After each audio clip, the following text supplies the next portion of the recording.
एक ऐसी दिव्य नारी जिनका जन्म ही अधर्म के नाश और पापियों के विनाश के लिए हुआ था, जिनकी आंखें कमल के समान और तेज अग्नि जैसा था। आज हम बात कर रहे हैं महाभारत की सबसे प्रभावशाली और साहसी पात्र द्रौपदी की। महान यज्ञ की अग्नि से जन्मी इस वीरांगना की कहानी साहस, त्याग और शक्ति का प्रतीक है। द्रौपदी की कहानी द्वापर युग से पहले ही शुरू हो गई थी। अपने पूर्व जन्म में वे मुद्गल ऋषि की पत्नी थीं। पति की मृत्यु के बाद उन्होंने भगवान शिव की घोर तपस्या की। जब महादेव प्रकट हुए तो उन्होंने एक ऐसा पति मांगा जो धर्मराज हो, बलशाली हो, श्रेष्ठ धनुर्धर हो, बुद्धिमान हो और अत्यंत सुंदर हो। भगवान शिव ने मुस्कुराते हुए कहा कि ये सभी गुण एक पुरुष में होना असंभव है, इसलिए तुम्हें अगले जन्म में 5 पति प्राप्त होंगे। पांचाल नरेश राजा द्रुपद गुरु द्रोणाचार्य से हुए अपने अपमान का बदला लेना चाहते थे। उन्होंने एक महान यज्ञ किया। उस यज्ञ की अग्नि से पहले कवचकुंडल पहने धृष्टद्युम्न निकले और उनके बाद एक अत्यंत सुंदर कन्या प्रकट हुई। आकाशवाणी हुई कि यह कन्या अधर्म के विनाश का कारण बनेगी।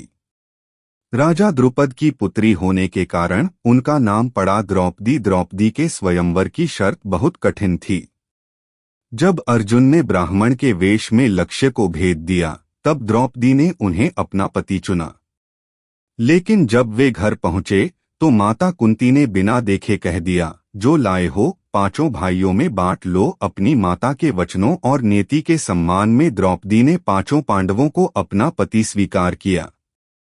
वे 5 पांडवों को एकता की डोरी में बांधकर रखने वाली शक्ति बनी। इतिहास का वो काला दिन जब भरी सभा में द्रौपदी का अपमान हुआ। जब उनके पतियों और सभा के महारथियों ने मौन साध लिया, तब द्रौपदी ने माधव यानी श्री कृष्ण को पुकारा।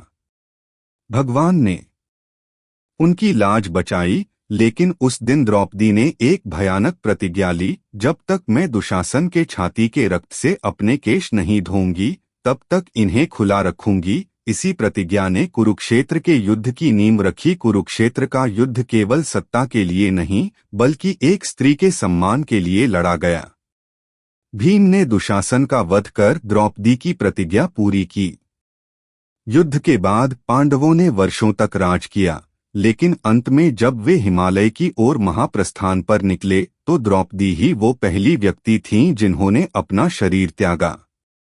उनका जीवन हमें सिखाता है कि नारी शक्ति अगर अन्याय के खिलाफ खड़ी हो जाए तो वह पूरे युग को बदलने की सामर्थ्य रखती है। द्रौपदी केवल एक पात्र नहीं, बल्कि एक चेतना है।